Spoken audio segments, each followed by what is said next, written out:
As complaints stack up every year about the atmosphere at many high-profile music festivals, if anyone ever wants to go to one that is nearly 100% free from toxic masculinity, one candidate comes closest to being able to meet that guarantee, and it's Brandi Carlile's annual Girls Just Wanna weekend gathering in Mexico. It's also a little lighter, even on non-toxic masculinity. The bill consists entirely of women or femme-fronted acts, with an audience that runs more than 90% female or non-binary. With Carlile's strong hand for curation at play, Girls Just Wanna weekend is a kind of a festival utopia for women, or for anyone who likes women. Which, as the climate back in the States would attest, is not a universal common denominator. Comedian Kristen Key spoke to the festival's skewed demographics on the final night this past weekend when she quipped, "No offense to guys, I know there's, 3.5 guys here." If two of those were inevitably going to be Phil and Tim Hanseroth, Carlile's eternal right-hand guys, that didn't leave much room for dudes to fill the remaining 1.5 slots. It wasn't quite as imbalanced as all that.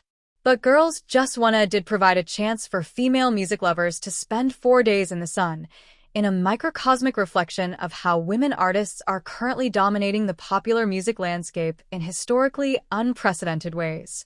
The 2025 bill included stars Shania Twain, Maren Morris and Muna, along with perennial favorites Brandi Clark and Lucius, and the rising talents Brittany Spencer, Jensen McCrae, Alison Ponthieu, Tish Melton, Sista Strings, Marshgrass Mamas, Aroba Nat, and the Carlile family band. The male gaze?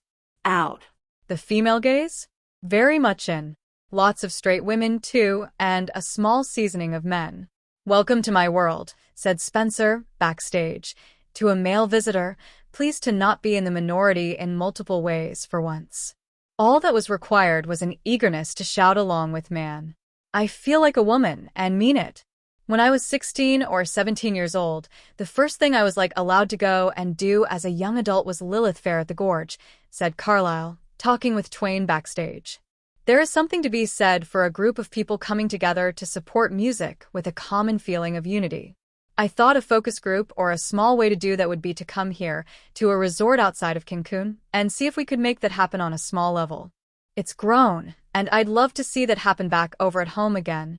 Believed you entirely because you're such a sincere person, Twain told Carlile about taking in her first gjww.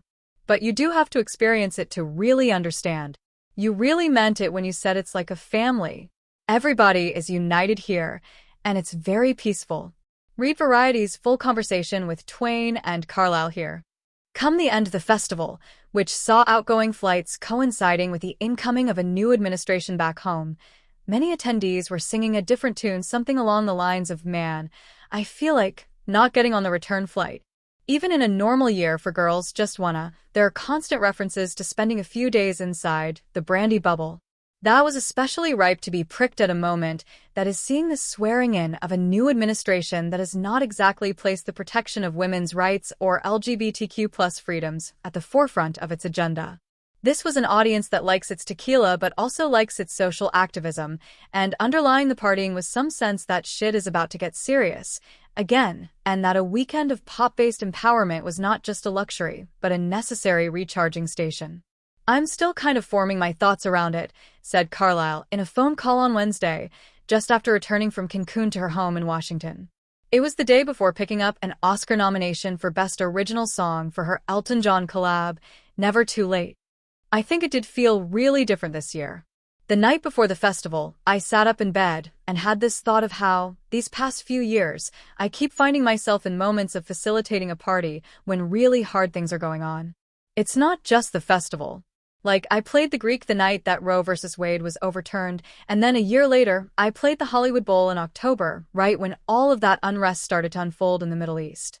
These things are so heart and soul-consuming for people, and they should be. So you don't want to get out there and say, okay, everybody forget about what's going on for a night. It shouldn't be an escape. It should be a galvanizing moment, even if it's just happening spiritually or emotionally, because thousands of people are choosing to be together at one time and make a decision to be joyful together, and that creates this ripple effect.